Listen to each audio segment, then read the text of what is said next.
Double XL with Lokesh on City 1016. Double XL to Lokesh आपके साथ right here on City 1016. Like I said, it's a little weird to be interviewing somebody who I was scolding yesterday for not being in the right uniform or not having done his homework, and now he's become like a celebrity chef and all that. One of the youngest chefs to come from India. Saransh is his name. Hello Saransh, how are you? Hello sir, hello, how are you? Don't call me for calling you sir on it. You can call me Lokesh. Yeah. Lokesh, It will sure. sound very weird if you call me sir right now. We'll be like, what's happening here? Yeah. So all those people who don't really know, well, Saransh went to the same school where I was teaching English and public speaking, and here he is now a celebrity chef, a TV anchor, and now an author of a very, very interesting book called India on My Platter, which you're doing a book launch of, and here in Dubai as well. So tell us more about your book. India on My Platter is my first book, and very proud to have written a book actually, because it's a book that's not only a recipe book, but it's a travelogue. So I was very inspired by this book called Motorcycle Diaries, Right. that I read when I was in college, and I wanted to do a book like that where it's a travel journal, plus it's a chef who's writing it, and of course there are recipes because I'm a chef. So it's a 20,000 kilometer non-stop road journey which took me about 100 days to travel all across India to 25 states, 60 cities. Wow. It was back-breaking but life-changing. Most definitely, yes. And what's interesting about this book is the fact, I mean, I've read this book. Yeah. Saransh gifted it to me. Of course. With a note and all that. So what's interesting about this book is that you're actually talking about different cuisines in India, not only North India or South India, which I mostly talked about. You've actually gone into people's houses and cooked for them and cooked with them as well. Absolutely. So we, in fact, 50% of the show was unplanned. Generally, when we do TV shows, everything is... Wait, 1 second. So all those people who don't know, this book is actually based on the TV show that Saransh hosted on one of the TV channels called Roti Rasta or India.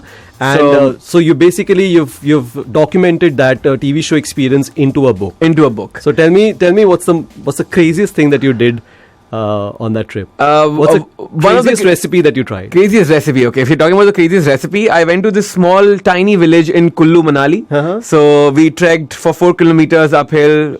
Even a car couldn't go, so we had to literally carry all our cameras, equipment with us. And we were not sure that why are we doing this? Like, we might reach on the top and we might get to eat some grass. So it didn't seem like a very nice idea. The director made me actually climb a very steep slope to get an apple from a tree, because he wanted a scenic shot. So we did a lot of risky stuff, but when we reached to that small tiny hill which overlooks this massive Shivji temple, which is very popular in that valley, there was these 22 odd people waiting outside the village to receive me. It was a whole family. This village, the foundation was still on stone. It was not brick. Okay. So it's basically, going back to Stone Age. Yes, absolutely. And it's there can't be any earthquakes there because it's built on stones. Oh, okay. So it's one of those villages, and they had all those new modern age dish TVs installed there, and we were like, what's happening? This is like Flintstone living in modern times. In modern times. And when I entered their kitchen, it was still built out of clay. And mud.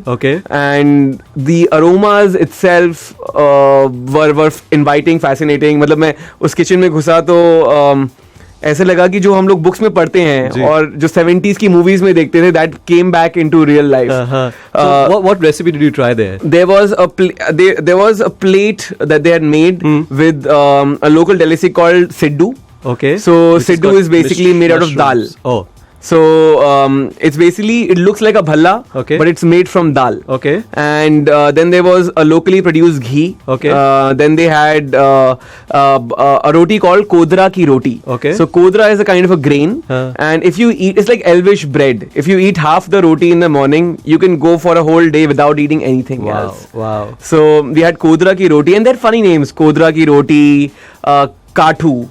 Kathu was wild palak that grows there. Then there was jatu, which was red rice, again grown there. So these funny names, but every dish that I had, apart from rajma, was locally produced there, and you don't get it anywhere else in the country.